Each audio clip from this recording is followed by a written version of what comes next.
So good morning, we are at audit sampling chapter number 7। बहुत ही simple chapter है, बहुत अच्छा चैप्टर है। एग्जाम के अंदर इसके एक या दो क्वेश्चन तो आते ही है डिस्क्रिप्टिव में, एमसीक्यू में भी 4 से 5 मार्क का वेटेज हमने ऑब्जर्व किया है। ठीक है, चलो so let us start with audit sampling quickly. So audit sampling ऐसे 530 ऑडिट सैम्पलिंग, ठीक है, ऐसे 530। अब इसमें क्या क्या हम लोग कवर करने वाले हैं। First we will cover meaning of audit sampling. Audit sampling का मतलब क्या होता है, अप्रोचेस टू ऑडिट सैम्पलिंग, कितने तरीके के अप्रोच सैम्पलिंग की तरफ होते हैं। Sample design and selection of item for testing, sample का डिजाइन और सिलेक्शन कैसे होगा। Performing audit procedures, nature and causes of deviation, क्या किस तरीके के मिसस्टेटमेंट्स हो सकते हैं, ठीक है, उनका रिजल्ट्स को इवेल्युएट करना और मिसस्टेटमेंट्स को प्रोजेक्ट करना। ठीक है बच्चों, सैम्पलिंग की तरफ हम लोग आगे बढ़ेंगे एक एक करके। सो बेसिकली मैं जस्ट एक बैकग्राउंड आपको दे देता हूँ।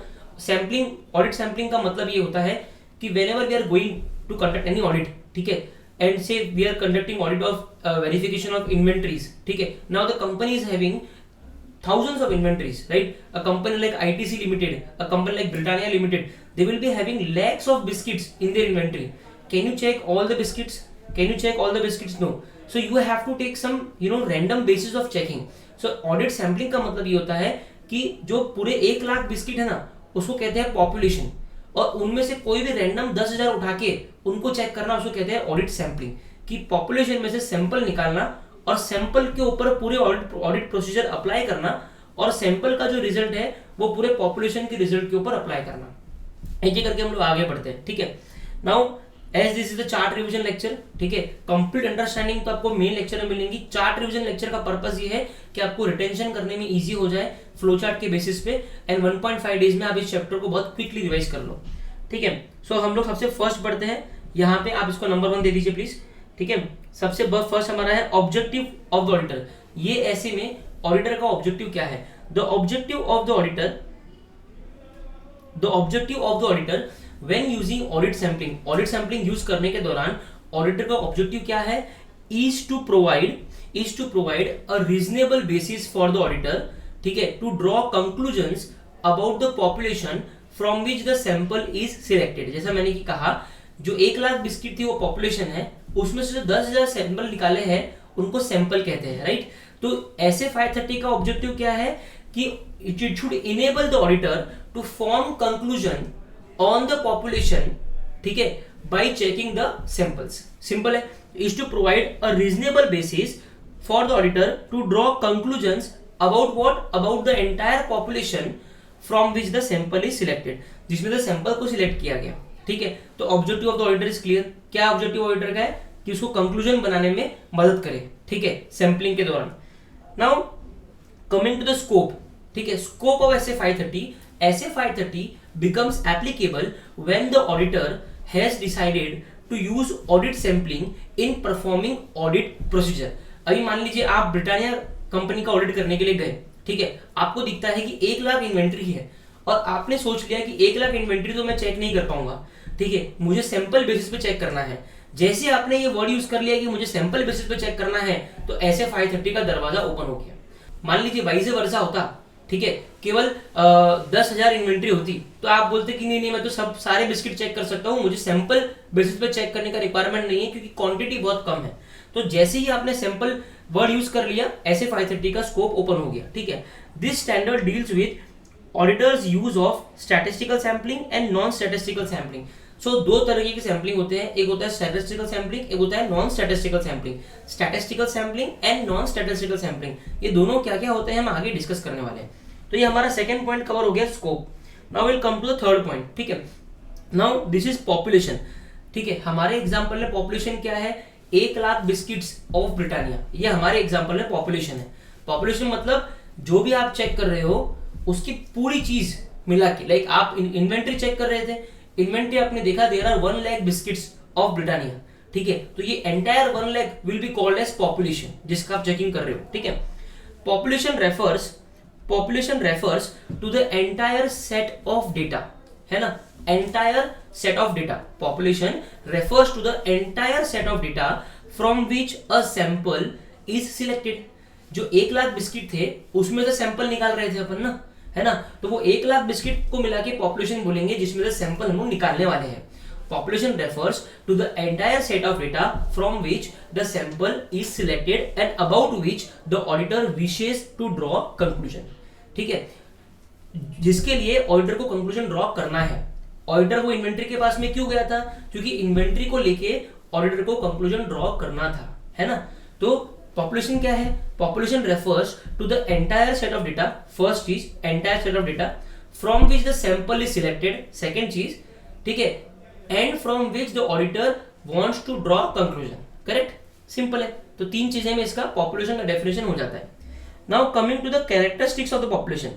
पॉपुलेशन की क्या क्या कैरेक्टरिस्टिक्स होती है, ये एग्जाम में 3 मार्क के लिए 2 मार्क के लिए पूछ सकते हैं. ठीक है, जो पॉपुलेशन का डेफिनेशन में ऊपर पड़ा ये ट्रू और फॉल्स में आ सकता है. ठीक है, तो पॉपुलेशन के डेफिनेशन में 3 इंपॉर्टेंट चीजें हैं. एक तो एंटायर सेट ऑफ डेटा, उसके बाद में from which the sample is selected, और थर्ड इंपॉर्टेंट चीज है कि auditor wishes to draw conclusion.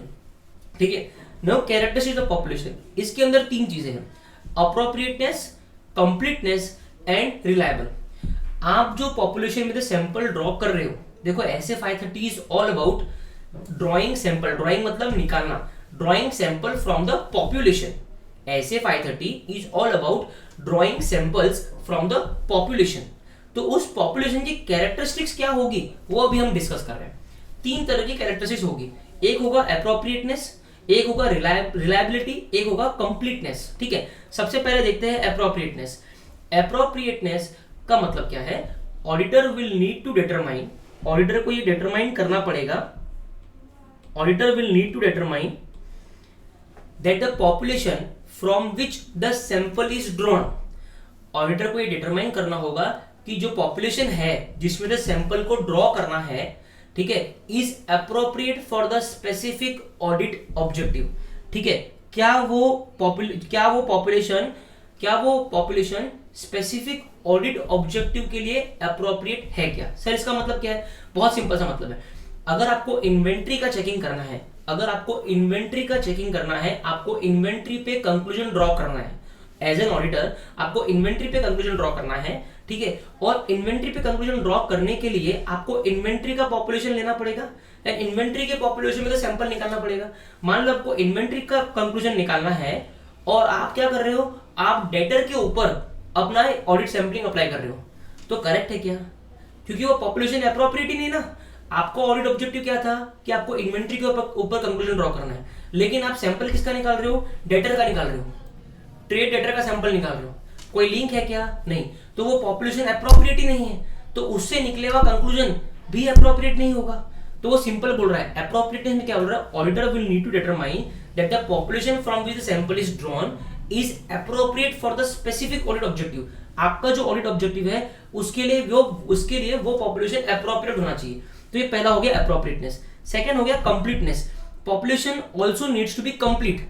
अगर आपको इन्वेंट्री का चेकिंग करना है और आप 1 लाख बिस्किट में से सैंपल निकाल रहे हो, मान लीजिए और 50,000 बिस्किट थे जो आपके नजर में नहीं आए, तो आपका पॉपुलेशन कंप्लीट हुआ क्या? नहीं, क्योंकि आपने जो 1 लाख में से सैंपल निकाला, लेकिन आपको बाद में मालूम पड़ा कि 50,000 दूसरे कमरे में रखे हुए थे, राइट, दूसरे लोकेशन पे 50,000 रखे हुए थे. तो आपको ये एंश्योर करना है कि जो पॉपुलेशन में से आप सैंपल निकाल रहे हो वो पॉपुलेशन कंप्लीट है. ठीक है, उसके बाद में आता है रिलायबल.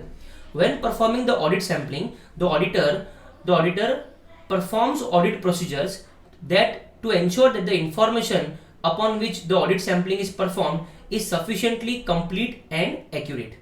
क्या बोल रहा है वो बोल रहा है कि जब ऑडिट सैंपलिंग परफॉर्म करते वक्त ऑडिटर को ये एंश्योर करना है कि जब वो ऑडिट प्रोसीजर अप्लाई कर रहा है तो जो इंफॉर्मेशन जिसमें ऑडिट सैंपलिंग परफॉर्म करी है वो एक्यूरेट और कंप्लीट है. दैट मीन्स जो वो 1 लाख इन्वेंट्री है, ठीक है, वो 1 लाख इन्वेंट्री ब्रिटानिया की ही होनी चाहिए. ऐसा नहीं कि वो 1 लाख इन्वेंट्री में से आधी इन्वेंट्री जो वो आईटीसी लिमिटेड की है. कोई मतलब है क्या? नहीं. तो रिलायबल बहुत सिंपल है. When performing the audit sampling, the auditor performs audit procedure. Auditor क्या करता है? ऑडिट प्रोसीजर परफॉर्म करता है. क्यों परफॉर्म करता है? ये एंश्योर करने के लिए that the information upon which the audit sampling is performed, जो इंफॉर्मेशन के ऊपर ऑडिट सैंपलिंग को परफॉर्म किया जा रहा है वो इंफॉर्मेशन सफिशिएंटली कंप्लीट और एक्यूरेट है या नहीं है. ठीक है, चलो, तो ये हो गया आपका रिलायबल. तो कैरेक्टरिस्टिक्स ऑफ पॉपुलेशन क्या है? एक तो अप्रोप्रिएटनेस कि आपका जो ऑडिट सैंपलिंग है वो अप्रोप्रिएट है या नहीं है, एक कंप्लीटनेस, ठीक है, और एक आपका रिलायबल. ठीक है, चलो. नाउ सेकंड है सैंपलिंग यूनिट. ठीक है, अभी सैम्पलिंग यूनिट में क्या है, the individual items that make up the population are known as sampling unit. जो हमारा 1 लाख बिस्किट का एग्जांपल था, उसमें हर एक बिस्किट सैम्पलिंग यूनिट है। तो the individual items that make up the population are known as sampling unit. Whatever may be the approach, non statistical sampling और statistical sampling, मैंने कहा था कि ऑडिट सैम्पलिंग की दो अप्रोच है, स्टैटिस्टिकल सैम्पलिंग और नॉन स्टैटिस्टिकल सैम्पलिंग, ठीक है। The sample must be representative. इसका मतलब क्या है कि जो आपका सैंपल है वो पॉपुलेशन का रिप्रेजेंटेटिव रहना चाहिए। जैसे कि अगर आप 1 लाख बिस्किट का चेकिंग कर रहे हो, उसमें से आप 10,000 बिस्किट निकाल रहे हो और उस पर आप सारे ऑडिट प्रोसीजर लगा रहे हो, करेक्ट है। तो ये 10,000 बिस्किट जो है, ये 10,000 biscuit are representative of the entire 1 lakh biscuit. तो आपका जो सैंपल है it should be representative of the population, ताकि उसको बेस बना के हम पूरे पॉपुलेशन के ऊपर एक कंक्लूजन पास कर सके, ठीक है। ऑडिट सैंपलिंग क्यों लग रहा है कि पूरे 1 लाख यूनिट को हम लोग चेक नहीं कर पाएंगे, इसके लिए हम लोग 10,000 यूनिट निकाल रहे हैं, उस पे सारा प्रोसीजर लगा रहे हैं, और वो 10,000 यूनिट पे प्रोसीजर लगाने के बाद जो हमारा कंक्लूजन है, वो कंक्लूजन हम पूरे 1 लाख यूनिट के ऊपर मान के चल रहे हैं कि ये बाकी की जो यूनिट है 90,000 जो हमने चेक नहीं किए, वो भी ऐसे ही होंगे। इसके लिए जरूरी है कि आपका जो सैंपल है it should be representative of the entire population, ठीक है। चलो, now sampling process is performed on, जो आपका सैंपलिंग प्रोसेस है, ये जो ऑडिट सैंपलिंग है, वो दो चीजों पे परफॉर्म होता है, ठीक है। एक टेस्ट ऑफ कंट्रोल्स, एक टेस्ट ऑफ डिटेल्स, ठीक है। टेस्ट ऑफ कंट्रोल्स मतलब क्या, जो आपका इंटरनल कंट्रोल है, हर कंपनी में जो इंटरनल कंट्रोल होता है, वो इंटरनल कंट्रोल प्रॉपर तरीके से काम कर रहे हैं या नहीं कर रहे हैं, are those internal control effective और नॉट, ठीक है। वो चेक करने के लिए वी परफॉर्म सम टेस्ट, ठीक है। वो चेक करने के लिए वी परफॉर्म सम टेस्ट, जिसको कहते हैं टेस्ट ऑफ कंट्रोल्स, ठीक है ना, कि भाई इंटरनल कंट्रोल्स जो है वो सही तरीके से काम कर रहे हैं कि नहीं कर रहे। तो उसमें हम लोग क्या करते हैं कि सैंपलिंग कैसे अप्लाई करते हैं कि मान लीजिए एक कंपनी के अंदर 10 इंटरनल कंट्रोल है, वो पूरे 10 की 10 चेक करना डिफिकल्ट है, तो उसमें से कोई भी 3-4 हम लोग चेक कर लेंगे। उसको कहते हैं applying audit sampling on test of controls. Test of controls, test of control मतलब टेस्ट ऑफ इंटरनल कंट्रोल्स, ठीक है ना। तो ऑडिट सैंपलिंग अप्लाई करना टेस्ट ऑफ कंट्रोल्स पे, ठीक है। टेस्ट ऑफ डिटेल्स मतलब क्या, जो आपका नॉर्मल सब्सटेंशियल ऑडिट प्रोसीजर है, जो हमने चैप्टर 3 में पढ़ा था, ठीक है, जो आपका नॉर्मल सब्सटेंशियल ऑडिट प्रोसीजर है, उसको कहते हैं टेस्ट ऑफ डिटेल्स, ठीक है। जैसे कि कोई भी मान लो आप डेटा चेक कर रहे हो, क्रेडिटर चेक कर रहे हो, इक्विटी चेक कर रहे हो, कुछ भी चेक कर रहे हो, ठीक है, और आप उसमें ऑब्जर्वेशन, इंक्वायरी, रीपरफॉर्मेंस, रीकैलकुलेशन, ये सारे आपके जो ऑडिट प्रोसीजर है वो लगा रहे हो, उसको कहते हैं टेस्ट ऑफ डिटेल्स, ठीक है। तो ऑडिट सैंपलिंग दोनों पे लग सकती है, टेस्ट ऑफ कंट्रोल्स पे भी लग सकती है, टेस्ट ऑफ डिटेल्स पे भी लग सकती है, ठीक है। ठीक, ये सब ये इंफॉर्मेशन के लिए आपको एमसीक्यू भी आ सकता है, ठीक है, ट्रू और फॉल्स में आ सकता है। ट्रू और फॉल्स में पूछ सकते हैं कि sampling can be applied only on test of details, तो आप फॉल्स लिखोगे, आप बोलोगे नहीं sampling can be performed on test of controls as well as test of details. Now coming to approaches to sampling, कब से हम लोग डिस्कस कर रहे हैं statistical sampling and non statistical sampling, ठीक है। तो सैंपलिंग के अप्रोचेस क्या है, ठीक है। तो स्टैटिस्टिकल सैंपलिंग में क्या बोलता है, statistical sampling is an approach to sampling that has the random selection of the sample units and the use of probability theory to evaluate the sample results, including measurement of sampling risk characteristics. Simple है, statistical sampling बहुत simple है। वो क्या बोलता है कि अब 1 lakh unit अपने बिस्किट के थे, उसमें से 10,000 यूनिट अपने को निकालने हैं सैंपलिंग परफॉर्म करने के लिए। अब ये 10,000 यूनिट, वो 1 लाख में से वो कौन से 10,000 यूनिट होंगे जो हमको ऑडिट सैंपलिंग के लिए निकालने हैं, वो कौन डिसाइड करेगा, वो ये अप्रोचेस टू सैंपलिंग डिसाइड करेंगे। तो अगर ऑडिटर स्टैटिस्टिकल सैंपलिंग यूज कर रहा है, स्टैटिस्टिकल अप्रोच यूज कर रहा है सैंपलिंग के लिए, तो ये जो 10,000 यूनिट रहेंगे ना, ये रैंडम नंबर टेबल्स के बेसिस पे वो प्रोबेबिलिटी थ्योरी अप्लाई करके वो सैंपल निकालेगा, ताकि वो सैंपल जो है, देखो आपका मूल उद्देश्य क्या है, ठीक है, आपका पर्पस क्या है कि ये sample should be representative of the entire population. तो आपको ये सैंपल निकालते वक्त बहुत केयरफुल रहना है कि ये सैंपल पूरे पॉपुलेशन का रिप्रेजेंटेटिव नहीं। अब इसका मतलब क्या हुआ, से मान लीजिए 1 लाख बिस्किट थे, वो 1 लाख बिस्किट के अंदर 20,000 बिस्किट जिम जैम के थे और 80,000 बिस्किट बॉन के थे। तो आपको एज एन ऑडिटर ये एंश्योर करना है कि हर तरीके के बिस्किट के कुछ यूनिट आपके सैंपलिंग में रहने चाहिए, है ना, राइट। तो स्टैटिस्टिकल सैंपलिंग वही करता है, ठीक है। तो statistical sampling is an approach to sampling that has the random selection of the sample units and the use of probability theory. बस इतना भी आप लिख दे तो काफी है। और नॉन स्टैटिस्टिकल सैंपलिंग क्या है, a sampling approach that does not have the above feature are considered as non statistical sampling. जो स्टैटिस्टिकल सैम्पलिंग नहीं है वो क्या है, वो नॉन स्टैटिस्टिकल है, ठीक है। चलो now coming to statistical sampling, more detail हम लोग डिस्कशन करते हैं। Statistical sampling is more scientific, statistical sampling जो है वो ज्यादा साइंटिफिक है। Audit testing done through this approach is more scientific than testing based entirely on the auditor's own judgment, ठीक है। जो नॉन स्टैटिस्टिकल सैम्पलिंग होता है ना बच्चों, वो प्योरली ऑडिटर का जजमेंट है, क्योंकि उसमें कोई भी रैंडम नंबर या प्रोबेबिलिटी वगैरह कुछ नहीं लग रहा है। रैंडमली ऑडिटर कुछ भी निकाल रहा है अपने हिसाब से, कोई भी 10 एलिमेंट वो सिलेक्ट कर लिया, तो वो ऑडिटर के जजमेंट के ऊपर आ गया ना। मान लीजिए कोई मैं ऑडिटर हूँ, मेरे को जिमजम पसंद है, तो मैं ज्यादा से ज्यादा जिमजम ही नहीं करूंगा। तो कहने का मतलब, और लाइटर नोट, कहने का मतलब कि it is totally on auditor's judgement. Non statistical sampling जो है वो टोटली ऑडिटर के जजमेंट के ऊपर है। इसी के लिए कहते हैं कि स्टैटिस्टिकल सैम्पलिंग जो है वो थोड़ा ज्यादा साइंटिफिक है, ठीक है, देन नॉन स्टैटिस्टिकल सैम्पलिंग। तो audit testing done through this approach is more scientific than testing based entirely on auditor judgement, ठीक है। देन यूज कर रहा है वर्ड क्या है, देन, ठीक है, देन। तो अगर नॉन स्टैटिस्टिकल सैम्पलिंग से कंपेयर करी जाए तो स्टैटिस्टिकल सैम्पलिंग जो है वो ज्यादा साइंटिफिक है। It involves use of mathematical laws of probability. Statistical sampling involves mathematical laws of probability. ठीक है. Statistical sampling has reasonably wide application where a population to be tested consists of large number of similar items. ठीक है. Statistical sampling का ज्यादा use कब होता है, जब population जो है वो more or less एक जैसे ही है, मतलब आपका जो इन्वेंटरी है वो more or less बिस्किट ही है, तो statistical sampling बहुत पावरफुल है। अगर मान लीजिए आपका जो इन्वेंटरी है वो बिस्किट के अलावा मिल्क पाउडर भी है, शुगर भी है, ठीक है, तो स्टैटिस्टिकल सैम्पलिंग उतना इफेक्टिव नहीं रहता, क्योंकि स्टैटिस्टिकल सैम्पलिंग क्या करता, अपने हिसाब से प्रोबेबिलिटी के बेसिस पे और रैंडम नंबर टेबल्स के बेसिस पे कोई भी 10,000 यूनिट अपने लॉजिक से निकाल के दे देगा। लेकिन ये कब इफेक्टिव रहेगा, जब वो पॉपुलेशन में large number of similar items है। अगर डिसिमिलर आइटम्स है, नॉन सिमिलर आइटम्स है, तो स्टैटिस्टिकल सैम्पलिंग उतना इफेक्टिव नहीं रहता, ठीक है। तो ये भी आपको एग्जाम में ध्यान में रखना है। अगर आपको स्टैटिस्टिकल सैम्पलिंग के ऊपर एक शॉर्ट नोट आ जाता है तो आपको ये लिखना है कि इट इज मोर साइंटिफिक, पहला चीज, ठीक है। फिर उसमें it is reasonably has a wide application in the population that has similar items, ठीक है। There is no personal bias, कोई पर्सनल बायस नहीं है ऑडिटर का। There is no personal bias of the auditor in case of statistical sampling. Statistical sampling में auditor का कोई भी पर्सनल बायस नहीं है, ठीक है, क्योंकि वो रैंडम नंबर टेबल्स के बेसिस पे अपने आप निकल रहा है, ऑडिटर का जजमेंट इन्वॉल्व ही नहीं है। तो ये 3 इंपॉर्टेंट पॉइंट मैंने निकाले हैं चार्ट में स्टैटिस्टिकल सैम्पलिंग के लिए, अगर आपको लिखने का मौका आता है तो। अब आता है non statistical sampling. Under this approach the sample size and its composition, sample कितना, सैंपल साइज का मतलब क्या होता है बच्चों, सैंपल साइज का मतलब क्या होता है कि 1 लाख यूनिट में से कितने यूनिट आप सैंपल के लिए निकालोगे।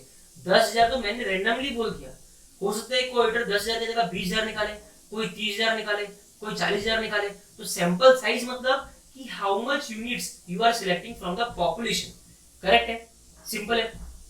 और कंपोजिशन मतलब क्या, कि उसमें कितने जिमजैम की बिस्किट है, उसमें कितने बॉनबॉन की बिस्किट है, ठीक है। तो अंडर नॉन स्टैटिस्टिकल सैम्पलिंग में, under this approach the sample size and its composition are determined on the basis of personal experience of the auditor.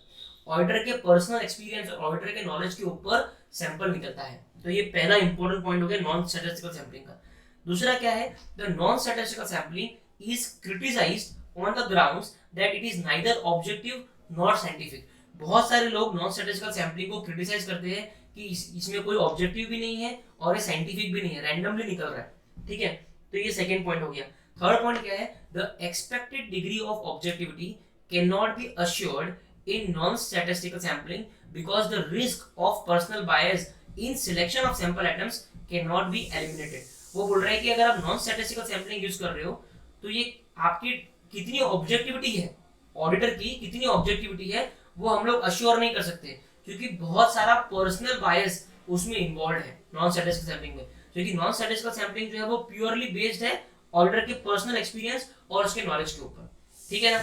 तो थर्ड पॉइंट भी बहुत अच्छा है कि the expected degree of objectivity, ये underline कर लो, the expected degree of objectivity can not be assured. तो नॉन स्टैटिस्टिकल सैम्पलिंग में हमने 3 पॉइंट पढ़े अभी, कि पहला सैंपल साइज और उसका कंपोजिशन वो ऑडिटर के नॉलेज और पर्सनल बायस के ऊपर डिपेंडेंट है। Second point is that it is criticised on the ground that it is not objective not scientific, and third the objectivity can not be assured because personal bias is involved, ठीक है। और last point क्या है, this method is simple to operate. बहुत simple है, बस auditor को जाना है, रैंडमली कुछ भी उठाना अपनी नॉलेज ऑफ अपने पर्सनल बायस के ऊपर, करेक्ट है। तो very simple, this method is simple to operate but sometimes the sample may not be a true representative. Simple तो है बोले, बट ऐसा हो सकता है कि आपका जो सैंपल है वो पॉपुलेशन का ट्रू रिप्रेजेंटेटिव नहीं है, सच्चा रिप्रेजेंटेटिव नहीं है, ऐसा हो सकता है, ठीक है, बिकॉज ऑफ पर्सनल बायस। ठीक है, पर्सनल बायस के कारण ऐसा हो सकता है कि आपका जो सैंपल है वो पॉपुलेशन का ट्रू रिप्रेजेंटेटिव नहीं है। तो ये चार मैंने बहुत important point non statistical sampling के लिए इस चार्ट में डाले हैं, आप इसको यही से कर लो, बहुत सिंपल है। चार पॉइंट क्या है, एक तो sample size and composition is dependent on knowledge and personal bias of the auditor, ठीक है। Second, it is criticised that it is not objective not scientific. Third, the expected degree of objectivity cannot be assured. And fourth, it is simpler to operate, but many times the sample may not be the true representative of the population, ठीक है, because of the personal bias। ये चार important point non statistical sampling में पढ़े हैं, ठीक है। चलो डन। अभी हम लोग है advantages of statistical sampling. Statistical sampling के एडवांटेजेस क्या है, ठीक है। उसमें पहला क्या है, amount of testing does not increase in proportion to the increase in the size of area to be tested। size of area to be tested मतलब आपका population है ना, कि कौन से population का टेस्टिंग करना है। तो वो क्या कह रहा है कि ऐसा नहीं है कि आज 1 लाख का population है, ठीक है, तो उसमें से 10,000 सैंपल निकाले हैं, कल 2 लाख का population होगा तो उसमें से 20,000 सैंपल निकालेंगे, ऐसा नहीं है। तो वो ये बोल रहा है कि सबसे बड़ा फायदा स्टैटिस्टिकल सैंपलिंग का ये है कि जिस रेशियो में आपका पॉपुलेशन का साइज बढ़ेगा, जरूरी नहीं है कि उसी रेशियो में आपका सैंपलिंग का साइज भी बढ़ेगा, क्योंकि स्टैटिस्टिकल सैंपलिंग जो है वो मैथमेटिकल लॉज ऑफ प्रोबेबिलिटी और रैंडम सिलेक्शन के ऊपर बेस्ड है, ठीक है। उसमें वो पूरा मैथमेटिक्स करके वो सैंपल निकालता है, ठीक है। तो वो ऐसा नहीं है कि 1 लाख का 2 लाख हो गया तो सैंपल भी डबल हो गए, नहीं। तो amount of testing does not increase in proportion to the increase in the size of the area tested, ठीक है। It does not increase in proportion with the increase in the size of area to be tested, ठीक है ना। जितने ratio में population increase हुआ, जरूरी नहीं है उतने रेशियो में आपका सैंपल साइज भी इंक्रीज हो। ये फायदा है स्टैटिस्टिकल सैंपलिंग का। एग्जाम में क्वेश्चन आ सकता है, state the advantages of statistical sampling, definitely आ सकता है। तो पहला पॉइंट बहुत सिंपल है कि amount of testing does not increase the proportion, does not increase in proportion to the increase in the size of area to be tested, ठीक है। नाउ सेकंड है, sample selection is more objective, ठीक है। आपका जो sample का selection है वो ज्यादा ऑब्जेक्टिव है, क्योंकि हमने देखा नॉन स्टैटिस्टिकल सैंपलिंग में पर्सनल बायस इन्वॉल्व है, इसके लिए उसकी objectivity can not be assured, हमने देखा ना ऊपर। इसी के लिए सैंपल का selection is more objective. Statistical sampling में सैंपल का सिलेक्शन जो है वो ज्यादा ऑब्जेक्टिव है। थर्ड है, method provides a means of estimating the minimum sample size associated with the specified risk and precision. ये जो स्टैटिस्टिकल सैंपलिंग वाला मेथड है ना, it provides a means of estimating the minimum sample size associated. जो minimum sample size है, ठीक है, कि भाई कितना मिनिमम, अभी ऑडिटर का ऑब्जेक्टिव क्या है कि कम से कम सैंपल होना चाहिए, ठीक है ना, ताकि वो उन सैंपल से बराबर तरीके से काम कर सके, करेक्ट है। तो स्टैटिस्टिकल सैंपलिंग के थ्रू क्या होगा, सैंपल साइज जो है वो कम से कम रहेगा, क्योंकि वो मैथमेटिकल लॉज ऑफ प्रोबेबिलिटी के ऊपर निकल रहा है। तो method provides a means of estimating the minimum sample size associated with a specified risk and precision, ठीक है। एक स्पेसिफाइड रिस्क और प्रेसिशन के साथ में मिनिमम सैंपल साइज जो है वो स्टैटिस्टिकल सैंपलिंग हमको निकाल के देता है। उसके बाद में आता है, it is widely accepted way of sampling. बहुत कंपनीज में स्टैटिस्टिकल सैंपलिंग ही यूज होता है, तो वो कह रहा है कि इट इज वाइडली एक्सेप्टेड, सब लोग उसको एक्सेप्ट कर रहे हैं, as it is more scientific without personal bias, क्योंकि उसमें पर्सनल बायस भी नहीं है और वो ज्यादा साइंटिफिक है। और लास्ट है, it may provide a better description of large mass of data than a complete examination of all the data, ठीक है। वो क्या बोल रहा है कि एक बहुत बड़े पॉपुलेशन का डिस्क्रिप्शन स्टैटिस्टिकल सैंपलिंग बराबर तरीके से दे सकता है, क्योंकि उसके सैंपल जो निकलते हैं उससे वो ज्यादा साइंटिफिक और ऑब्जेक्टिव होते हैं। तो it may provide a better description of a large mass of data than a complete examination of all the data. बोले आप अगर कंप्लीट पूरे 1 लाख बिस्किट भी चेक करो ना, तो भी आपको उतना इंफॉर्मेशन नहीं मिलेगा जितना वो 10,000 सैंपल चेक करके मिलेगा, क्योंकि वो स्टैटिस्टिकल सैंपलिंग से निकले हैं और बहुत ऑब्जेक्टिविटी और प्रिसिशन से निकले हैं, ठीक है ना। तो सिंपल से एडवांटेजेस है। तो क्या क्या एडवांटेजेस है एक बार जस्ट रिकैप कर लेते हैं। स्टैटिस्टिकल, अगर एग्जाम में आया state the advantages of statistical sampling, तो इट इज मोर साइंटिफिक, ठीक है, एंड मोर ऑब्जेक्टिव, ठीक है। It provides a better description of a large mass of data than on a complete examination of all the data, ठीक है। Complete examination करने से भी उतना बेटर डिस्क्रिप्शन नहीं मिलता जितना एक स्टैटिस्टिकल सैंपलिंग अप्लाई करने से मिलेगा, ठीक है। उसके बाद में हमने क्या पढ़ा था, it is widely accepted way of sampling, third ये हो गया। उसके बाद में method provides a means of estimating the minimum sample size associated with the specified risk and precision. Minimum sample size भी इससे अपना निकल जाता है। तो method provides a means of estimating the minimum sample size, ठीक है। और इसके बाद में लास्ट है amount of testing does not increase in the proportion to the increase in the size of area to be tested. Size of area जितना increase होगा उतने उसके प्रोपोर्शन में अमाउंट ऑफ टेस्टिंग इंक्रीज नहीं होगा। तो ये भी एडवांटेज है, ठीक है। चलो, तो एक तो amount of testing does not increase in proportion with the increase in the size of area, sample selection is more objective, it is widely accepted, ठीक है। Method provides a means of estimating the minimum sample size, and last है it may provide a better description of a large mass of data than on a complete examination of all the data, ठीक है। चलो, now we are at sampling process. अब हमने सब कुछ discuss कर लिया, स्टैटिस्टिकल सैंपलिंग क्या होता है, नॉन स्टैटिस्टिकल सैंपलिंग क्या होता है, एटसेट्रा, हमने सब कुछ डिस्कस कर लिया। नाउ सैंपलिंग के प्रोसेस में क्या क्या आता है, ठीक है, वो हम लोग डिस्कस करते हैं। सबसे पहला है सैंपल डिजाइन और सैंपल साइज, कि 1 लाख में से कितना सैंपल निकालना है, 10,000, 20,000 एटसेट्रा, और सैंपल का डिजाइन कि क्या क्या निकालना है, ठीक है। लाइक जिमजन के कितने बिस्किट निकालने हैं, बॉर्नो के कितने बिस्किट निकालने हैं, मारी के कितने बिस्किट निकालने हैं, तो वो सैंपल डिजाइन हो गया, ठीक है। उसके बाद में आता है सैंपल सिलेक्शन, ठीक है। अब आपने देख लिया कि सैंपल डिजाइन में क्या क्या होना चाहिए, सैंपल का साइज कितना रखना है। अब एक्चुअली क्या सैंपल निकालना है, स्टैटिस्टिकल सैंपलिंग से निकालना है कि नॉन स्टैटिस्टिकल से निकालना है, वो हो गया सैंपल सिलेक्शन। उसके बाद में आता है ऑडिट प्रोसीजर, जो सैंपल आपने निकाला उस पर सारे ऑडिट प्रोसीजर अप्लाई कर दो, ठीक है, तो वो हो गया। Nature and cause of deviation and miss, अगर उनमें कोई मिसस्टेटमेंट मिला, सैंपल में कोई मिसस्टेटमेंट मिला, तो उसका नेचर और कॉज क्या है, nature and cause of deviation and misstatement. उसके बाद में आता है प्रोजेक्टिंग मिसस्टेटमेंट, कि भाई 10,000 बिस्किट हमने सैंपल के निकाले थे, वो 10,000 में से 1,000 बिस्किट में हमको मिसस्टेटमेंट मिला या डेविएशन मिला, तो अब आपको प्रोजेक्ट करना है कि एंटायर 1 लाख के पॉपुलेशन में कितने मिसस्टेटमेंट हो गए, उसको कहते हैं प्रोजेक्टिंग मिसस्टेटमेंट। और लास्ट है evaluating results of audit sampling, audit sampling के जो रिजल्ट्स है उनको इवैल्यूएट करना और कंक्लूजन फॉर्म करना। तो ये जस्ट एक सैंपलिंग प्रोसेस एक मैंने यहाँ पे डाला है ताकि आपको एक आइडिया मिले उसका, ठीक है। नाउ आता है पहला सैंपल डिजाइन। क्या आता है, सैंपल डिजाइन, ये अपना एक सैंपलिंग प्रोसेस है। इसमें क्या बोलता है,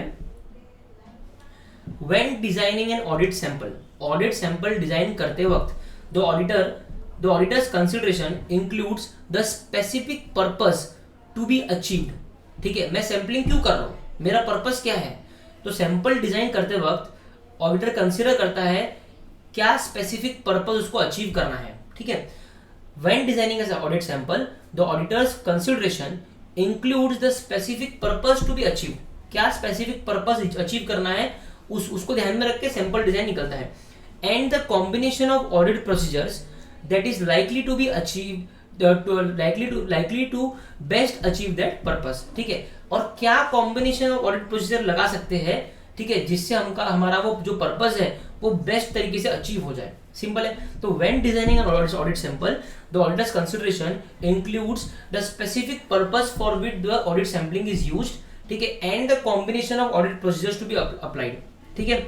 उसके बाद में consideration of the nature of audit evidence sought and possible deviation और मिसस्टेटमेंट।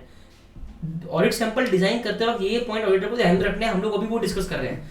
तो पहला पॉइंट ऑडिटर को क्या ध्यान में रखना है, उसका स्पेसिफिक पर्पस क्या है ऑडिट सैंपलिंग करने का, what is the specific purpose to be achieved. Second point क्या है, consideration of the nature of audit evidence, ठीक है, क्या नेचर ऑफ ऑडिट एविडेंस आपको चाहिए, क्या नेचर ऑफ ऑडिट एविडेंस आपको चाहिए। तो consideration of the nature of audit evidence to be sought and possible deviation और मिसस्टेटमेंट, क्या पॉसिबल डेविएशन और मिसस्टेटमेंट हो सकते हैं। In fulfilling the requirement of SA 500 audit evidence, when performing audit sampling, the auditor performs audit procedure to obtain evidence that the population from which the audit sample is drawn is complete. और last point वो क्या बोल रहा है कि SA 500 के हिसाब से अगर ऑडिटर ऑडिट सैंपलिंग का यूज कर रहा है अपने ऑडिट के दौरान, ठीक है, तो उसको क्या करना है, उसको ऑडिट प्रोसीजर लगाने हैं ये इंश्योर करने के लिए कि उसने जो सैंपल निकाला है वो पॉपुलेशन से कंप्लीटली निकाल लिया है, ठीक है, वो सैंपल में ऐसा कुछ तो नहीं है कि छूट गया, तो वो इंश्योर करने के लिए भी उसको एक ऑडिट प्रोसीजर लगाना पड़ता है, ऐसा वो लोग बोल रहे हैं। तो in fulfilling the requirement of SA 500 when performing audit sampling, the auditor performs audit procedure Q to obtain evidence that the population from which the audit sample is drawn is complete. जो population में से audit sample निकाला है वो population complete है ना, जैसे कि 1,00,000 इन्वेंट्री थी, कहीं ऐसा तो नहीं कि 50,000 इन्वेंट्री कहीं और रखी है, तो उसके लिए उसको प्रोसीजर लगाना पड़ता है, इंक्वायरी करनी पड़ेगी, ऑब्जर्वेशन करना पड़ेगा कि भाई कोई इन्वेंट्री छूट तो नहीं गई, ठीक है, तो पॉपुलेशन कंप्लीट होना चाहिए, ठीक है। तो सैंपल डिजाइन में क्या बोलता है वो कि when designing an audit sample, ये क्वेश्चन छोटा सा आ सकता है कि when designing audit sample state the audit considerations to be kept in mind by the auditor.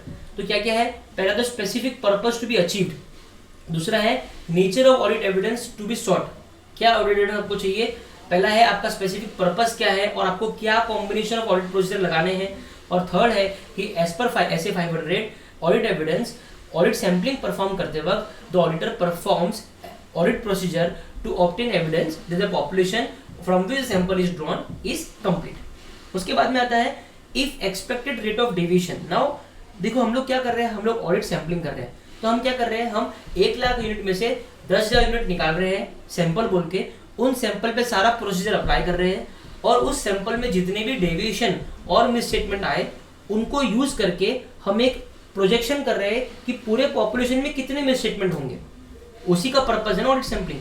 तो 1,00,000 में से 10,000 निकाला, 10,000 में से कितने में मिसस्टेटमेंट और डेविएशन मिला उनको एस्टिमेट करके ये एस्टिमेट लगाना है कि पूरे 1,00,000 में कितने हो सकते हैं, ठीक है। तो वो यही बोल रहा है if the expected rate of deviation is unacceptably high, if the expected rate of deviation is unacceptably high, the auditor will normally decide not to perform test of controls.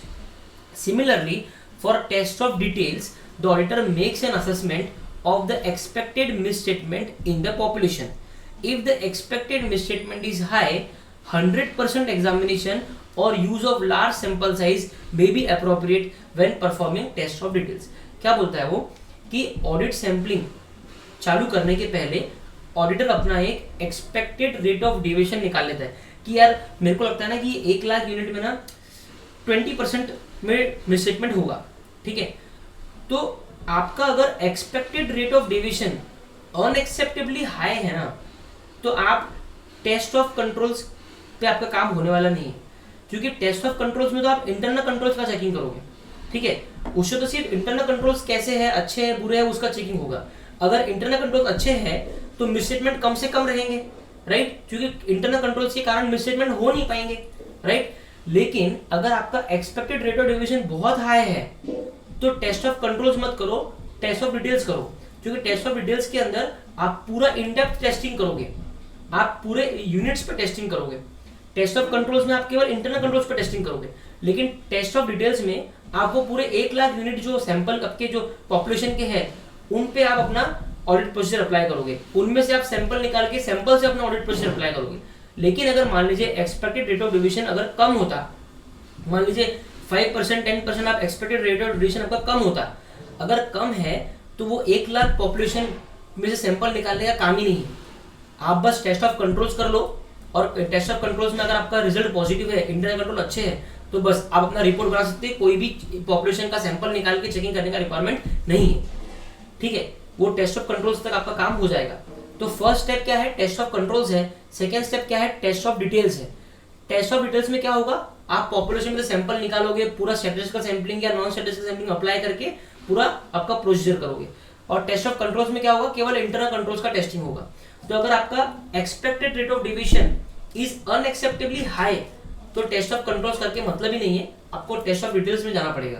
लेकिन अगर आपका expected rate of deviation acceptably low है तो फिर test of details में जाने का मतलब ही नहीं है, बस टेस्ट ऑफ कंट्रोल्स कर लो। तो यही बोल रहा है, if the expected rate of deviation is unacceptably high the auditor will normally decide not to perform test of controls. Similarly for test of details the auditor makes an assessment of the expected misstatement in the population. Test of details के लिए वो एक assessment करेगा कि कितना misstatement population में हो सकता है।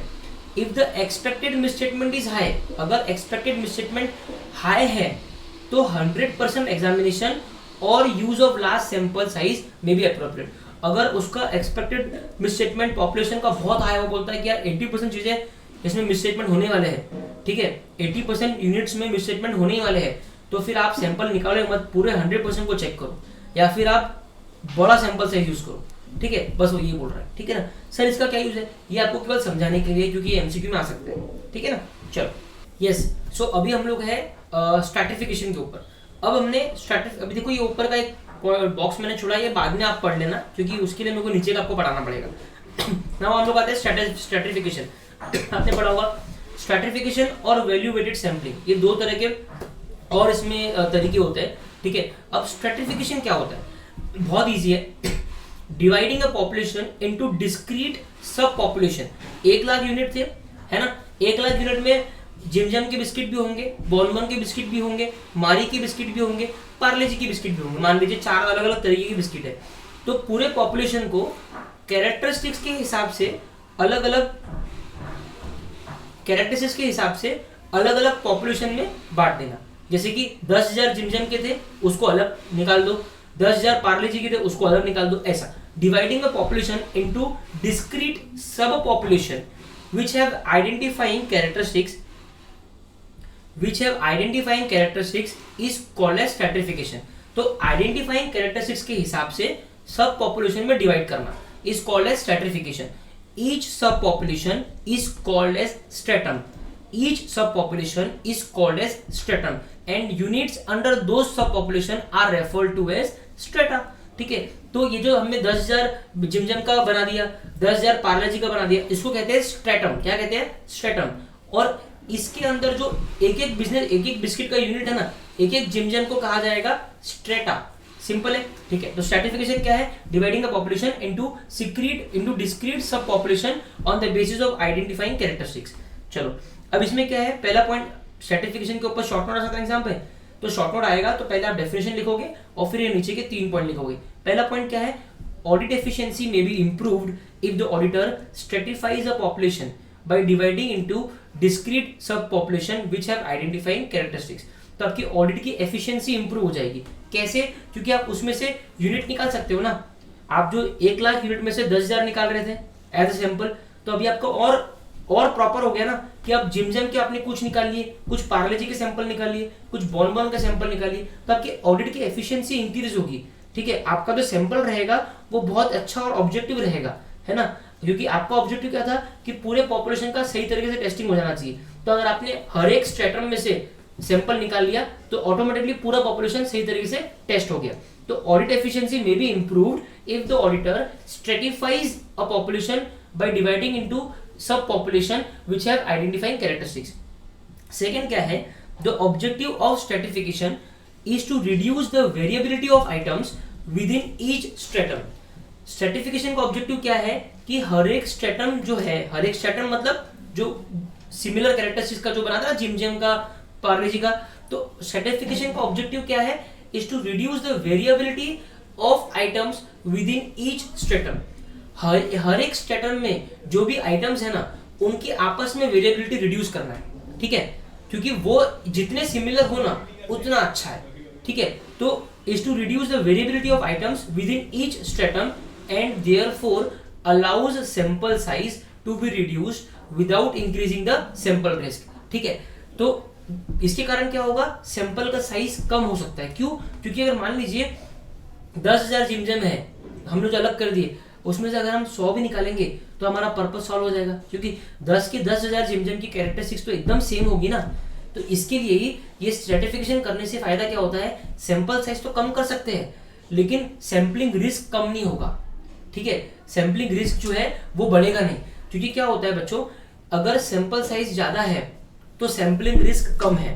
क्यों, क्योंकि जितना ज्यादा सैंपल साइज उतनी ज्यादा टेस्टिंग कर रहे हैं अपन, और उतनी ज्यादा टेस्टिंग से हमको उतना सही आउटपुट, सही कंक्लूजन अपन बना पा रहे हैं एंटायर पॉपुलेशन के लिए। करेक्ट है। सैंपलिंग रिस्क का मतलब क्या है कि सैंपल का टेस्टिंग करके जो आप कंक्लूजन बना रहे हो और पॉपुलेशन का टेस्टिंग अगर आप करते तो जो कंक्लूजन बनता वो अलग होता तो सैम्पलिंग रिस्क आ जाता।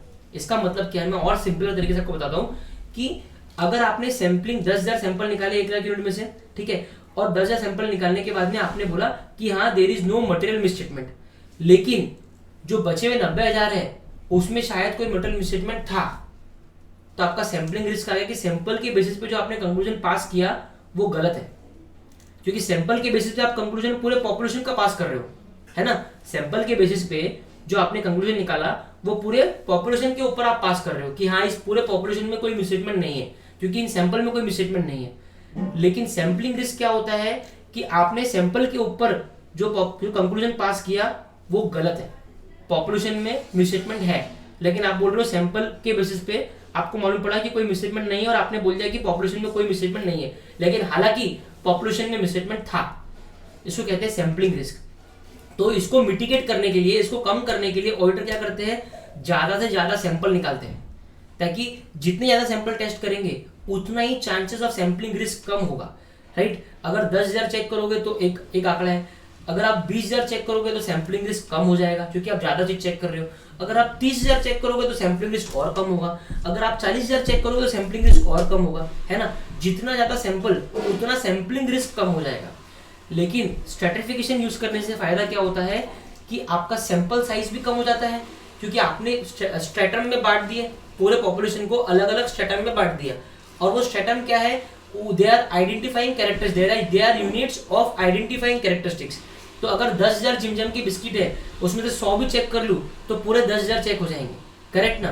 तो सैंपल साइज भी कम हो गया और सैंपलिंग रिस्क बढ़ा भी नहीं, करेक्ट है ना। तो मैंने आपको एक्सप्लेन कर दिया सैंपलिंग रिस्क क्या होता है और सैंपलिंग रिस्क सैंपल साइज से कैसे एसोसिएटेड होता है। मैं फिर से जस्ट शॉर्ट में रिपीट कर रहा हूँ, जितना ज्यादा सैंपल साइज उतना ही कम सैंपलिंग रिस्क, ठीक है। अगर आप सैंपल साइज कम करते रहोगे तो सैंपलिंग का रिस्क भी बढ़ता रहेगा। लेकिन स्ट्रैटिफिकेशन यूज करने से क्या होता है, सैंपल का साइज तो कम होता है लेकिन सैंपलिंग रिस्क बढ़ता नहीं है। क्यों? क्योंकि आपके जो स्ट्रैटम्स है वो यूनिट्स ऑफ आइडेंटिफाइंग कैरेक्टरिस्टिक्स है, तो वो तो सारे के सारे सिमिलर, एकदम डिट्टो सिमिलर है। तो उनमें से अगर आप 10-20 भी चेक कर लोगे तो वो पूरे 10,000 जिमजम के बिस्किट चेक हो जाएंगे, तो आपका सैंपल साइज बहुत कम हो जाएगा और आपका सैंपलिंग रिस्क बढ़ेगा भी नहीं, ठीक है ना। अब थर्ड आता है, when performing test of details the population is often stratified by monetary value. Test of details करते वक्त बहुत बार क्या करता है, मॉनेटरी वैल्यू के हिसाब से पॉपुलेशन को बांट दिया जाता है। 1 लाख यूनिट बिस्किट के हैं, 1 लाख यूनिट में से जितने भी 10 रुपए से कम के हैं उनको अलग कर दिया, जो 10 रुपए से 50 रुपए के बीच के उनको अलग कर दिया, ठीक है। इससे क्या होता है, this allows greater audit effort to be directed to large value items. इसके कारण क्या होता है, जो हाई वैल्यू आइटम्स है ना, जो महंगे बिस्किट है उस पर ज्यादा हम अटेंशन दे सकते हैं, ठीक है, ताकि अगर उसमें मिसस्टेटमेंट रहा तो उनको मिल जाए। अगर ये छोटे अमाउंट की बिस्किट में मिसस्टेटमेंट भी रहा तो इतना इम्पैक्ट नहीं पड़ेगा क्योंकि अमाउंट कम रहेगा ना, इसके लिए, ठीक है। तो बेसिकली ये 3 चीजें हैं जो हमने स्ट्रैटिफिकेशन में पढ़ी, सिंपल है। Now will come to value weighted sample. ये बहुत सिंपल है और बहुत छोटा है। When performing test of details it may be efficient to identify the sampling unit. Sampling unit मतलब वो 1 लाख बिस्किट में से हर एक बिस्किट को बोलते हैं सैम्पलिंग यूनिट। तो it may be efficient to identify the sampling unit as individual monetary units that make up the population. उसको बोले अमाउंट में बांट दो, ठीक है, एक 5 रुपए का बिस्किट, 6 रुपए का बिस्किट, ठीक है, तो उनको individual monetary unit, monetary terms में देखो उनको, ठीक है। Having selected specific monetary units from within the population, ठीक है, the auditor may then examine the particular items, ठीक है। तो बेसिकली आपको पूरे पॉपुलेशन को, ठीक है, हर एक सैम्पलिंग यूनिट को मॉनेटरी आइटम्स, मॉनेटरी यूनिट्स में देखना है। Now one benefit of this approach is to defining the sampling unit is that the audit effort is directed to large value items. इसके कारण फायदा क्या होगा कि जो ऑडिट का एफर्ट है वो लार्ज वैल्यू आइटम्स पे डायरेक्ट होगा। जो हाई वैल्यू बिस्किट्स है ना, 100 रुपए के, 200 रुपए की, उस पर ज्यादा डायरेक्शन जाएगा, because they have a greater chance of selection, क्योंकि उनका ग्रेटर ज्यादा चांसेस है सिलेक्शन होने का, ठीक है। And can result in smaller sample sizes, and उसके कारण और उनका सैंपल साइजेस भी कम होगा। कैसे? क्योंकि हम लोग लार्ज वैल्यू आइटम्स लेंगे ना, लार्ज वैल्यू आइटम्स क्वांटिटी में कम होते हैं लेकिन पैसे में ज्यादा होते हैं, करेक्ट है। तो ऑडिट का जो एफर्ट है वो लार्ज वैल्यू आइटम्स पे डिवोट होगा, सैंपल साइज भी कम होगा और सैम्पलिंग का रिस्क भी कम होगा, क्योंकि अगर छोटे वाले बिस्किट में अगर कुछ मिसस्टेटमेंट मिला भी तो उसको कोई इतना ध्यान नहीं देगा, लेकिन अगर बड़े बिस्किट में मिला तो खत्म हो गया अपन। तो one benefit of this approach to define the sampling unit is that the audit effort is directed to large value items because they have a greater chance of selection, क्योंकि इनका अमाउंट ज्यादा है ना, तो सैंपल में select होने का chances ज्यादा रहेगा, and can result in smaller sample sizes. In value weighted selection the sample size, its selection and evaluation will result in a conclusion in monetary amounts. ठीक है, वैल्यू वेटेड सिलेक्शन में जो sample size है, उसका selection है, उसका evaluation है, वो सब कुछ मॉनेटरी अमाउंट्स में कंक्लूड होगा। ठीक है, मॉनेटरी अमाउंट में बताएंगे भी कितना अमाउंट का मिसस्टेटमेंट हुआ, एटसेट्रा एटसेट्रा। ठीक है, तो वैल्यू वेटेड सिलेक्शन बहुत सिंपल और छोटा है और इतना इंपॉर्टेंट नहीं। चलो नाउ ये हो गया। अब आते हैं हम लोग नेक्स्ट ऊपर, सैंपल साइज। सैंपल साइज, इसके ऊपर मैंने ऑलरेडी डिस्कशन किया है आपका पहले। ठीक है, sample size, the auditor shall determine a sample size sufficient to reduce sampling risk to an acceptably low level. ठीक है, सैंपलिंग रिस्क क्या होता है मैंने आपको ऑलरेडी समझा दिया। ठीक है, तो ऑडिटर को क्या करना है, एक ऐसा सैंपल साइज लेना है जिसके कारण सैंपलिंग रिस्क जो है वो एकदम कम से कम हो जाए। ठीक है, अब 1 लाख में से 10,000 लेना है या 20,000 लेना है या 30,000 लेना है, ये ऑडिटर के ऊपर डिपेंडेंट है, लेकिन उसको इतने सैंपल साइज लेने हैं जिसके कारण सैंपलिंग रिस्क एक एक्सेप्टेबली लो लेवल तक चल जाए। और सैंपलिंग रिस्क क्या है कि सैंपल को देख के पास किया हुआ कंक्लूजन पॉपुलेशन को अगर पूरा चेक करते तो पास किया हुआ कंक्लूजन, ये दोनों अगर डिफर कर रहे हैं, इसका मतलब सैंपलिंग रिस्क है, मतलब सैंपलिंग पे जो कंक्लूजन पास किया है वो गलत है। ठीक है, सैंपलिंग रिस्क का मतलब क्या है कि सैंपल पे जो हमने ऑडिट प्रोसीजर अप्लाई किया और जो हमने कंक्लूजन पास किया वो कंक्लूजन पूरे पॉपुलेशन पे फिट नहीं हो रहा। ठीक है, और पॉपुलेशन के अंदर मिसस्टेटमेंट है, लेकिन आप बोल रहे हो कि सैंपल पे चेकिंग करने के बाद में आप बोल रहे हो कि कोई मिसस्टेटमेंट नहीं है, लेकिन पॉपुलेशन के अंदर जो बचे हुए यूनिट्स थे जिसका आपने चेकिंग नहीं किया उनमें कोई ना कोई मिसस्टेटमेंट है। ठीक है, इसको कहते हैं सैंपलिंग रिस्क। मैंने फिर से एक्सप्लेन कर दिया। ठीक है, the level of sampling risk that the auditor is willing to accept affect the sample size required. ठीक है, कितने लेवल का सैंपलिंग रिस्क ऑडिटर लेने के लिए तैयार है उसके बेसिस पे भी सैंपल साइज जो है अप एंड डाउन होता है। The lower the risk the auditor is willing to accept, जितना कम रिस्क उसको चाहिए उतना ही ज्यादा सैंपल साइज होगा। सिंपल है। चलो नाउ 6.1 में क्या होता है, examples of factors influencing sample size for test of controls. ठीक है, जब आप टेस्ट ऑफ कंट्रोल्स कर रहे हो तो ऐसे फैक्टर्स बताइए, एग्जाम में आ सकते हैं question, state some of the example of factors, ठीक है, that influence sample size for test of controls. Test of controls के दौरान सैंपल साइज क्या होना चाहिए उसको इन्फ्लुएंस करते हैं ऐसे फैक्टर्स बताइए क्या है। ठीक है, सो पहला क्या बता रहा है वो, when there is an increase in the extent to which the auditor's risk assessment takes into account relevant controls, the more assurance the auditor intends to obtain from the operating effectiveness of the control, the lower the auditor's assessment of risk of material misstatement will be and the larger the sample size will need to be. Sir क्या बोल दिया, बहुत simple है। When there is an increase in the extent to which the auditor's risk assessment takes into account relevant controls, मतलब वो क्या बोल रहा है कि ऑडिटर को, अगर ऑडिटर का इंटरनल कंट्रोल के ऊपर भरोसा ज्यादा है या ऑडिटर इंटरनल कंट्रोल्स के ऊपर ज्यादा रिलाई कर रहा है, ठीक है, तो उसको टेस्ट ऑफ कंट्रोल्स अच्छे से करना पड़ेगा ताकि वो इंटरनल कंट्रोल्स को बराबर चेक कर पाए। ठीक है, तो ये वाला लाइन पढ़ो, थर्ड लाइन से पढ़ो, the more assurance the auditor intends to obtain from the operating effectiveness of the control. जितना ज्यादा अश्योरेंस ऑडिटर को चाहिए इंटरनल कंट्रोल्स की ऑपरेटिंग इफेक्टिवनेस के ऊपर, जितना ज्यादा अश्योरेंस ऑडिटर को चाहिए, ठीक है, उतना ही लोअर रहेगा ऑडिटर का assessment of risk of material misstatement. ठीक है, मतलब ऑडिटर जो risk of material misstatement assess कर रहा है पॉपुलेशन के ऊपर वो एकदम कम हो जाएगा। कब, जब वो ज्यादा से ज्यादा इंटरनल कंट्रोल्स का इफेक्टिवनेस चेक कर रहा है। करेक्ट है, और इसी के लिए उसका सैंपल साइज भी ज्यादा होगा। मान लीजिए अगर 100 इंटरनल कंट्रोल है, ठीक है, तो वो ज्यादा से ज्यादा इंटरनल कंट्रोल का टेस्टिंग करेगा, 70 80 इतने इंटरनल कंट्रोल का टेस्टिंग कर लेगा। क्यों? क्योंकि वो क्या बोल रहा है कि मैं टेस्ट ऑफ कंट्रोल्स इतना अच्छे से कर लेता हूं, ठीक है, ताकि मेरा रिस्क ऑफ मटेरियल मिसस्टेटमेंट एकदम कम से कम हो जाए। ठीक है, सिंपल है। तो when there is an increase in the extent to which the auditor's risk assessment takes into account relevant control, ठीक है, ऑडिटर का जो रिस्क असेसमेंट है, ऑडिटर हर बार रिस्क असेसमेंट करता है ना पॉपुलेशन को लेके कि पॉपुलेशन में कितने मटेरियल मिसस्टेटमेंट हो सकते हैं, तो ये रिस्क असेसमेंट करते वक्त उसका इंटरनल कंट्रोल्स के ऊपर पूरा ध्यान है कि इंटरनल कंट्रोल्स अगर अच्छे हो तो रिस्क ऑफ मटेरियल मिसस्टेटमेंट कम से कम होगा, इंटरनल कंट्रोल अगर खराब हो तो रिस्क ऑफ मटेरियल मिसस्टेटमेंट ज्यादा से ज्यादा होगा। तो इंटरनल कंट्रोल्स के ऊपर उसका ज्यादा फोकस है कि उसके बेसिस पे उसका डिसीजन निकलेगा कि उसका क्या असेसमेंट है रिस्क ऑफ मटेरियल मिसस्टेटमेंट का, करेक्ट है। So the more assurance the auditor intends to obtain from the operating effectiveness of control, जितना ज्यादा से ज्यादा अश्योरेंस उसको चाहिए इंटरनल कंट्रोल्स के ऑपरेटिंग इफेक्टिवनेस के ऊपर, जितना ज्यादा से ज्यादा अश्योरेंस उसको चाहिए, ठीक है, उतना ही ज्यादा सैंपल साइज होना चाहिए, उतना ही ज्यादा इंटरनल कंट्रोल्स को चेक करना चाहिए, ठीक है।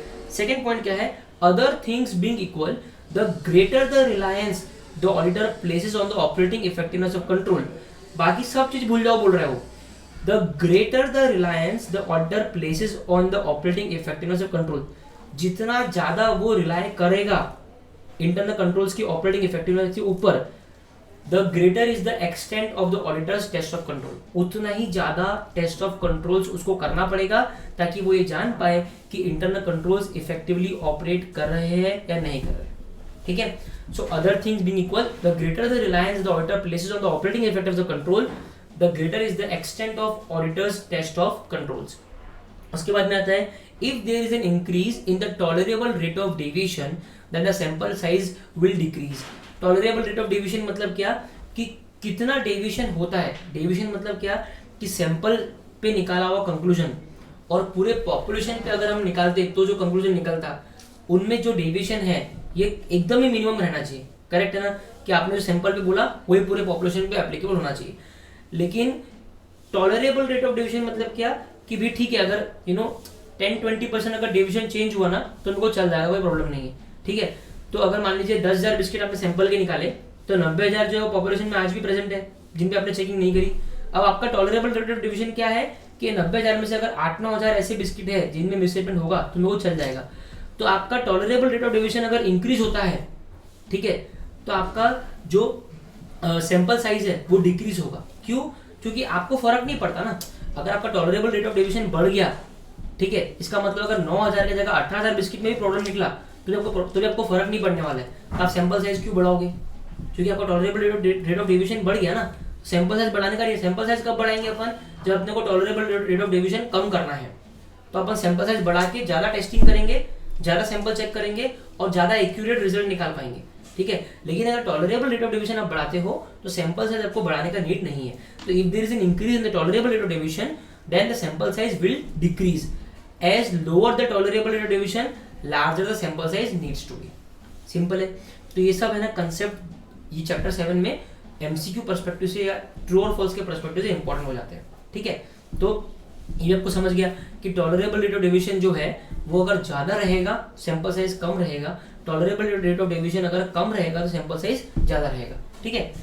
उसके बाद में फोर्थ आता है, when there is an increase in the expected rate of deviation of the population to be tested, then sample size will increase. When there is an increase in the expected rate of deviation of the population to be tested, then sample size will increase. क्या बोल रहा है वो कि आप audit चालू करने के पहले आप एक एक्सपेक्टेशन बनाते हो ना कि इस पॉपुलेशन में कितना डेविएशन होगा, कितना मिसस्टेटमेंट इस पॉपुलेशन में हो सकता है। तो अगर आपके एक्सपेक्टेशन में इंक्रीज होता है तो आपका सैंपल साइज भी इंक्रीज होगा, क्योंकि आप ज्यादा सैंपल साइज निकालोगे, ज्यादा टेस्टिंग करोगे और ज्यादा से ज्यादा पॉपुलेशन के बारे में आप जान पाओगे, है ना। तो अगर आपका expected rate of deviation increase होता है, अगर आपका expected rate of deviation increase होता है कि आपका एक्सपेक्टेशन बढ़ गया कि इसमें ज्यादा डेविएशन होगा, पूरे पॉपुलेशन में ज्यादा डेविएशन होगा, ज्यादा मिसस्टेटमेंट होगा, तो आपका सैंपल साइज भी आप बढ़ाओगे। लेकिन अगर आपका tolerable rate of deviation increase होता है कि आप ज्यादा सहन कर पाओगे, ठीक है भाई, अगर 20,000 बिस्किट में प्रॉब्लम भी हो तो हमको चलेगा, तो अगर आपका tolerable rate of deviation increase होता है तो सैंपल साइज इंक्रीज नहीं होता, क्योंकि आपका टॉलरेंस बढ़ गया, आपको कोई फर्क नहीं पड़ता। अगर 20,000 बिस्किट भी खराब है आपको फर्क नहीं पड़ता, तो आपका सैंपल साइज नहीं बढ़ेगा। अगर आपका tolerable rate of deviation decrease होगा, आपका सैंपल साइज डेफिनेटली इंक्रीज होगा। अगर आपका एक्सपेक्टेड रेट ऑफ डेविएशन, जब आपका एक्सपेक्टेशन है कि भाई इतने बिस्किट खराब रहेंगे, ठीक है, अगर आपका expected rate of deviation increase होगा तो आपका सैंपल साइज भी जो है वो भी इंक्रीज होगा, ताकि आप ज्यादा से ज्यादा सैंपल को चेक कर पाओ। As higher the expected rate of deviation larger the sample size needs to be. Simple है। तो टॉलरेबल रेट ऑफ डेविएशन में और एक्सपेक्टेड रेट ऑफ डेविएशन में फर्क आप समझ गए होंगे, करेक्ट है। चलो नाउ फिर आता है N increase in the auditors desired level of assurance that the tolerable rate of deviation is not exceeded by the actual rate of deviation in the population will increase the sample size। Sir ये क्या बोल दिया, ये भी बहुत simple है। आप as an auditor आपका एक डिजायर रहता है ना कोई भी चीज को लेके कि यार इसमें इतनी गलती होनी चाहिए, यार इसमें ना इसमें इतना अच्छा मतलब इसमें कोई प्रॉब्लम नहीं होना चाहिए, आपका खुद का एक डिजायर होगा ना। तो N increase in the auditors desired level of assurance, auditor को जो डिजायर्ड लेवल ऑफ अश्योरेंस चाहिए, जो उसको अश्योरेंस चाहिए पॉपुलेशन से, जो उसको अश्योरेंस चाहिए पॉपुलेशन से ना, तो N increase in the auditors desired level of assurance मतलब ऑडिटर को बहुत ही सटीक, बहुत ही कॉन्क्रीट अश्योरेंस चाहिए, कुछ गलती अश्योरेंस में नहीं होनी चाहिए, ठीक है। अगर ऑडिटर का ये desired level of assurance increase होता है, N increase in the auditors desired level of assurance that the tolerable rate of deviation is not exceeded by the actual rate of deviation in the population।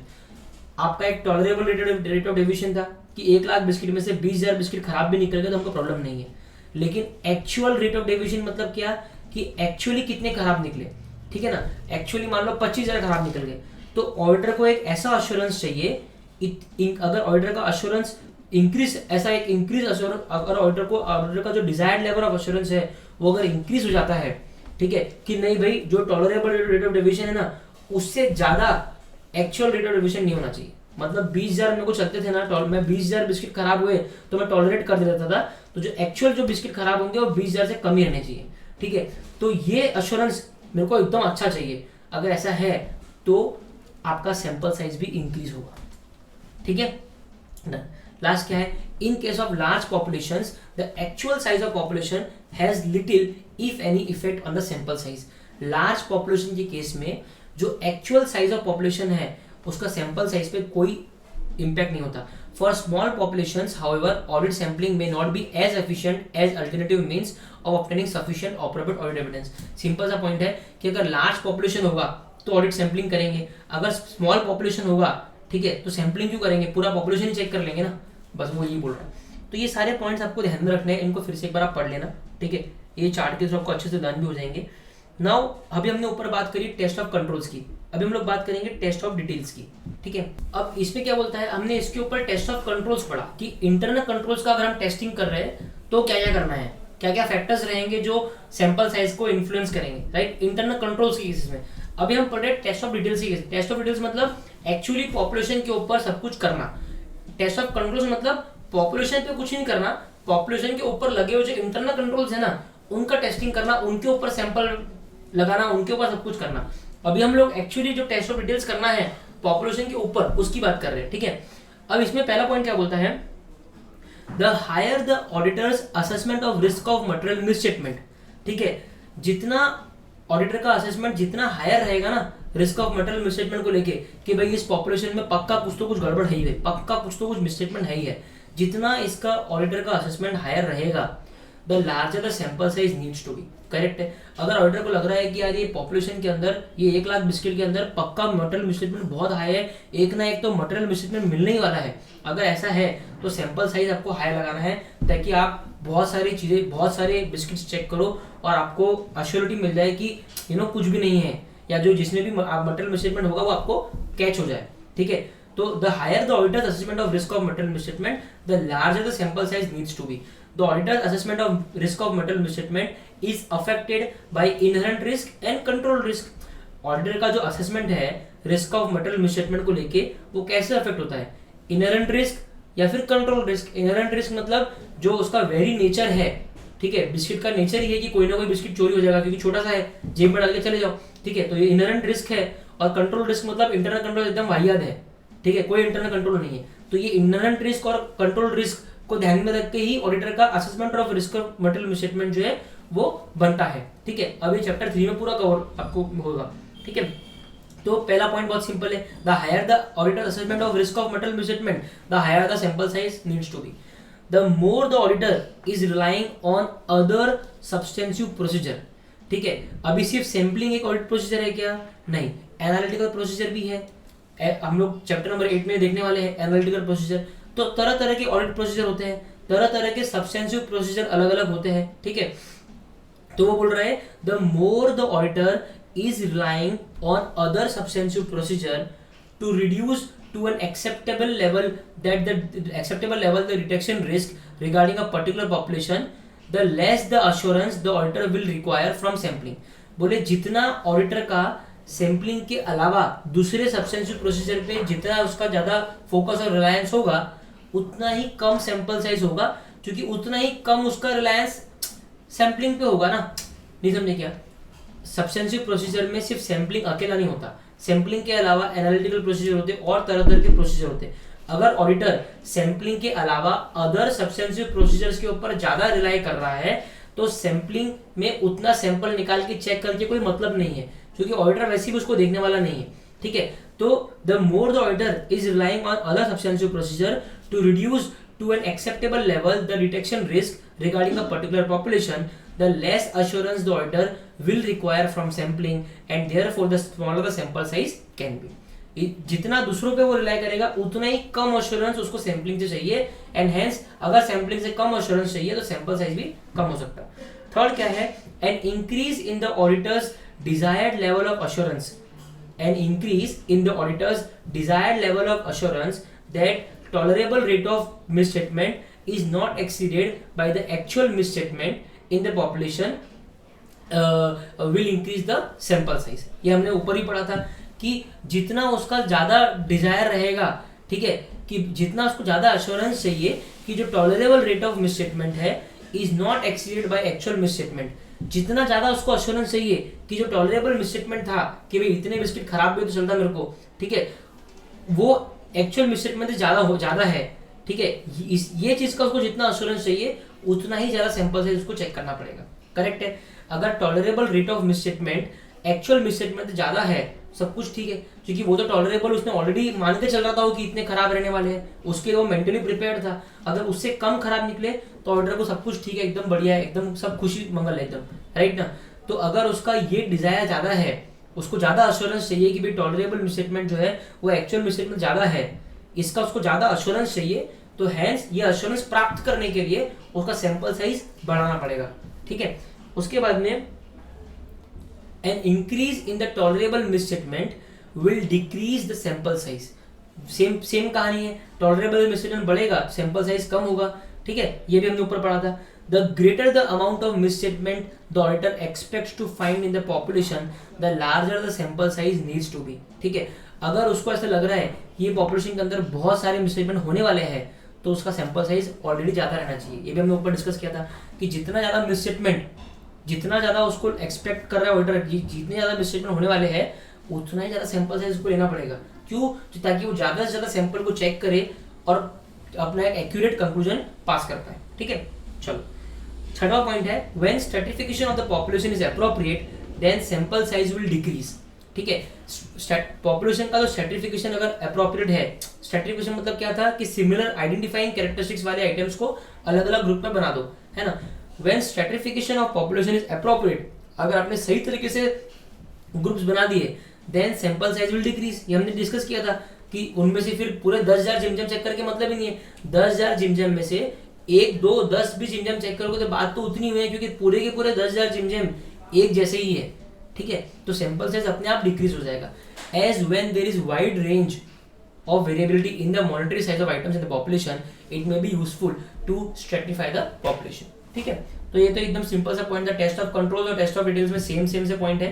तो exam में question आ सकता है state the factors influencing the sample size in case of test of details, या फिर state the factors influencing the sample size in case of test of controls. ठीक है, now coming to 7th point, sampling risk and non sampling risk. ये हमने already discuss कर रखा है, मैं जस्ट पढ़ लेता हूँ।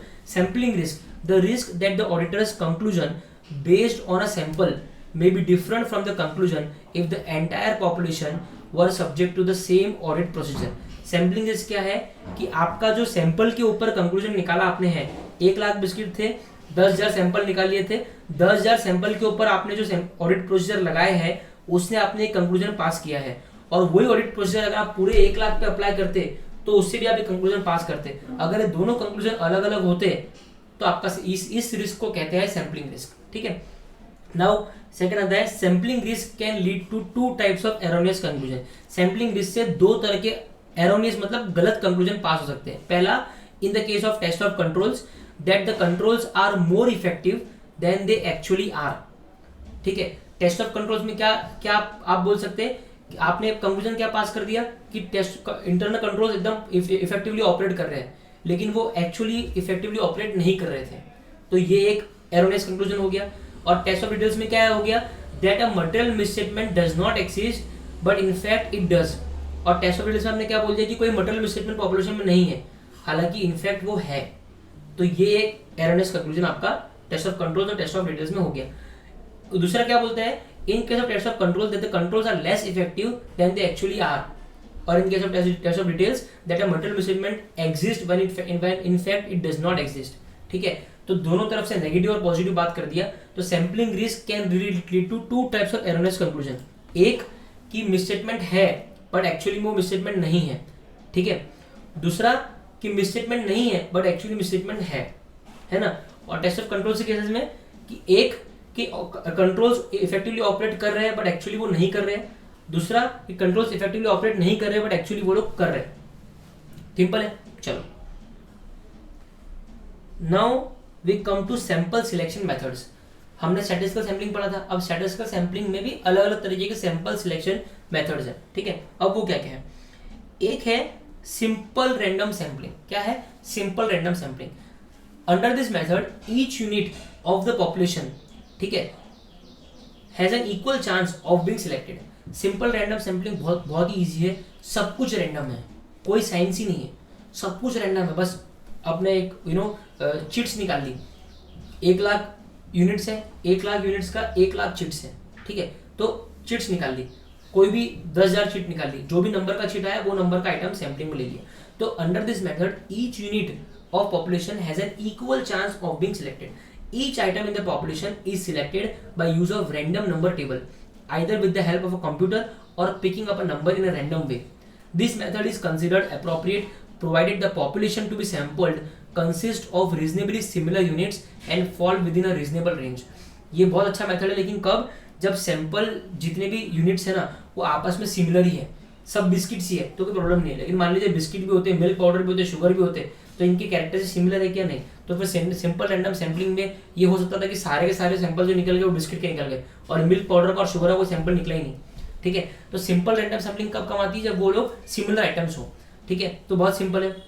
Now stratified sampling, this method involves dividing the whole population to be tested in a few groups called strata and taking a sample from each of them. ये हमने ऊपर पढ़ रखा है स्ट्रेटिफिकेशन, ठीक है। तो स्ट्रेटिफाइड सैम्पलिंग इज सिंपल।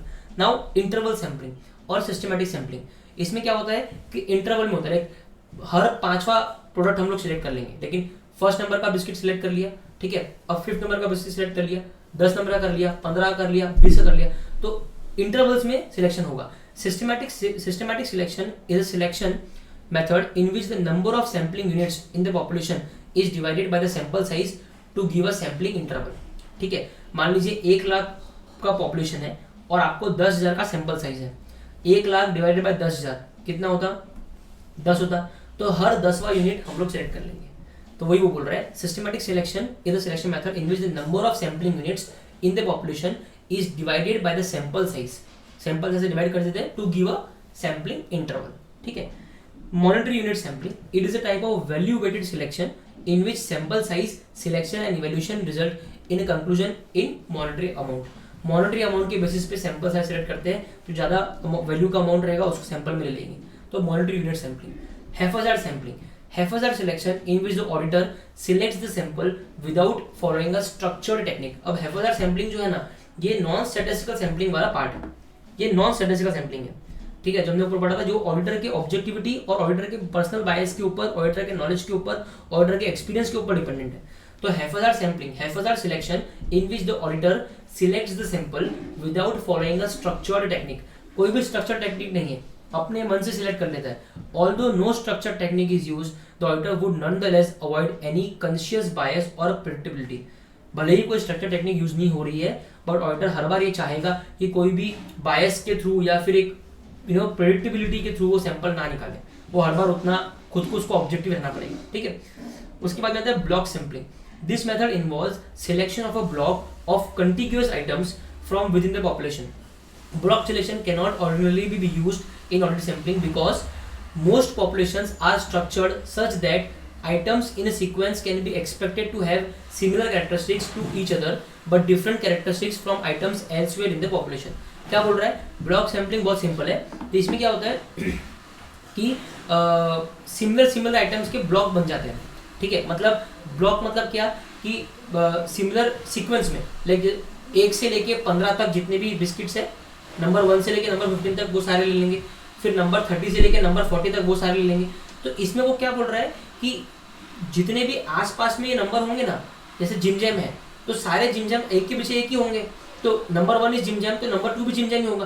तो वो क्या बोल रहा है, इस चक्कर में क्या होगा, केवल सिमिलर आइटम सिलेक्ट हो जाएगा लेकिन दूसरे तरीके के बिस्किट सिलेक्ट ही नहीं होंगे, ठीक है। तो वो ये बोल रहा है कि ये कभी भी यूज मत करना block sampling. This method involves selection of block of contiguous items from within the population. कहीं से भी कोई भी एक गुच्छा उठा लिया, ठीक है।